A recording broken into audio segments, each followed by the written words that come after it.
Hey guys, and welcome back to this channel. In this video I will be showing you guys how you can basically create your own stickers on Facebook Messenger.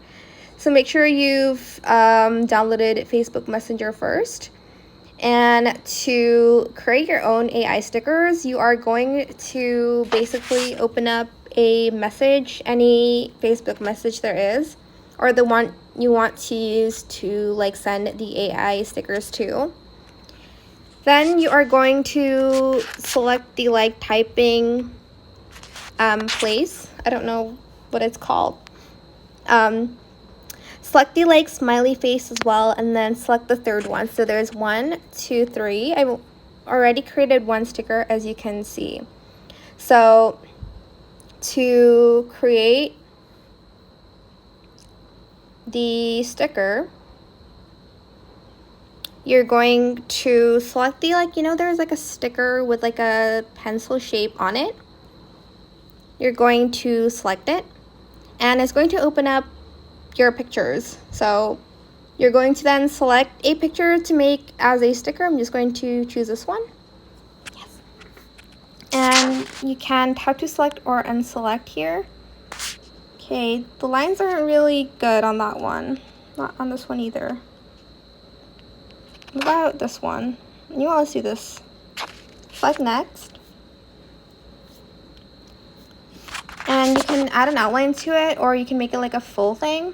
I like an outline, so I'm just going to do that. You can add a drawing if you want to as well here, like that, just some scribbles. I'm gonna just press undo.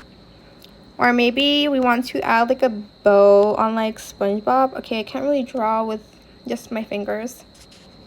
You can add in a text. Maybe he's saying all the fonts are from Instagram, as you can see.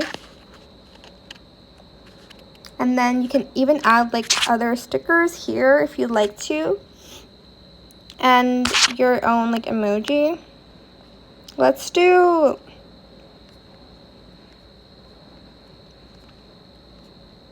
I don't know which one I should do. This one. I don't know, there. Oh my god, my nose is kind of running right now. Then I'm going to select save. To send it, obviously you're just going to press it, but I'm not going to send it because I don't want to confuse their brother. I'm so sorry. But that is pretty much it. It is super simple to do to create your own stickers on Messenger. I hope it was helpful for you guys. Don't forget to like, comment, share, and also subscribe to this channel if you haven't done that already. If you have any more questions about this video, just leave it in the comment section down below. I will try my best to answer them all for you guys. And if you found this video helpful, please click the thanks button as well. That is it for this video. Thank you so much for